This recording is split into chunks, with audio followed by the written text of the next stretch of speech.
అందరికీ నమస్కారం. Welcome to Siriraj food. నేను మీ సిరి. ఈరోజు మన వీడియోలో చిన్న పిల్లలకి మంచిగా లోషన్ లాగా పచ్చి కొబ్బరితో క్రీమ్ అయితే తయారు చేద్దాం. చిన్న పిల్లలనే కాదు పెద్దవాళ్ళు కూడా రాసుకోవచ్చు. ఇది రాయడం వలనైతే చర్మం అయితే పగలకుండా చల్లగా ఉంటుందన్నమాట.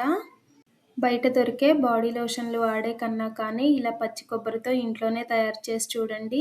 స్కిన్కి చాలా అంటే చాలా మంచిది. ఈ వీడియో మీకు నచ్చితే తప్పకుండా like, share and subscribe friends.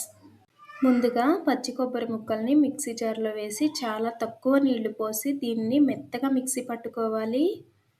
ఇలా మిక్సీ పట్టుకున్న మిశ్రమాన్ని ఏదైనా క్లాత్తో కానీ, చున్నీతో కానీ, లేదంటే గరిటెతో కానీ చిక్కగా పాలొచ్చేలాగా తీసుకోవాలి. నీళ్ళు చాలా తక్కువ పోసి చిక్కగా కొబ్బరి పాలు తీస్తేనే ఈ క్రీము మంచిగా వస్తుంది. మన ఛానల్లో హెల్తీగా చేసే స్వీట్స్, స్నాక్స్ మంచి మంచి రెసిపీస్ ఉన్నాయి. కుదిరితే ఒక్కసారి చూడండి. వీడియోస్ మీకు నచ్చితే తప్పకుండా సబ్స్క్రైబ్ చేయండి. ఇలా తీసిన చిక్కటి పాలని ఒక గిన్నెలో పోసి మూత పెట్టి ఫ్రిడ్జ్లో పెట్టి ఒక 4-5 గంటల పాటు వదిలేయాలి. వీలైతే నైట్ ఈ పాలు తీసి ఫ్రిడ్జ్లో పెట్టుకొని పొద్దున్నే చూసామంటే చక్కగా గడ్డైపోతుంది.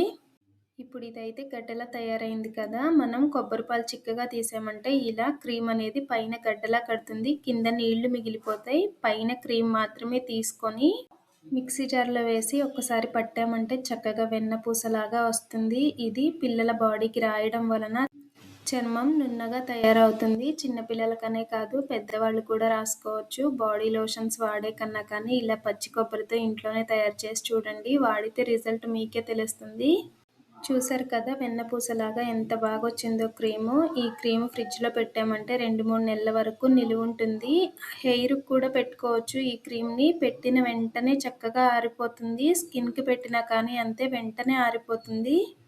ఈ క్రీమ్తో కొబ్బరి నూనెను కూడా ఈజీగా తయారు చేసుకోవచ్చు. కొన్ని మెంతులు వేసి చక్కగా కాచామంటే కాసేపట్లోనే వెన్న కరిగి నెయ్యి ఎలా అవుతుందో ఇది కూడా కొబ్బరి వెన్నపూస కరిగి కొబ్బరి నూనె తయారవుతుంది. ఇలా పచ్చి కొబ్బరితో క్రీమ్ తయారు చేసుకొని, నూనె తయారు చేసుకొని చిన్నపిల్లలకు వాడారంటే చాలా అంటే చాలా మంచిది. ఇందులో ఒక్కటే కొబ్బరి పాలని చిక్కగా తీయాలంతే. కొబ్బరి పాలు చిక్కగా తీసామంటే సగం పని అయిపోయినట్టే. పెద్ద మిక్సీ జార్ అయితే నీళ్ళు ఎక్కువ పోయాలి అనుకుంటే మసాలా మిక్సీ జార్లో పట్టి ఈజీగా తయారు చేసుకోవచ్చు. ఎప్పుడైనా పూజకు కొట్టిన కొబ్బరికాయలు మిగిలిపోయినా సరే ఇలా ఒకసారి ట్రై చేసి చూడండి. ఈ వీడియో మీకు ఎలా అనిపించిందో కామెంట్ చేయండి. ఈ వీడియో మీకు నచ్చితే తప్పకుండా లైక్ చేయండి, షేర్ చేయండి, సబ్స్క్రైబ్ చేయండి. మన ఛానల్లో ఇంకా మంచి మంచి వీడియోస్ ఉన్నాయి. కుదిరితే ఒకసారి చూడండి. రేపు ఇంకో మంచి వీడియోతో మళ్ళీ కలుసుకుందాం. By bye friends.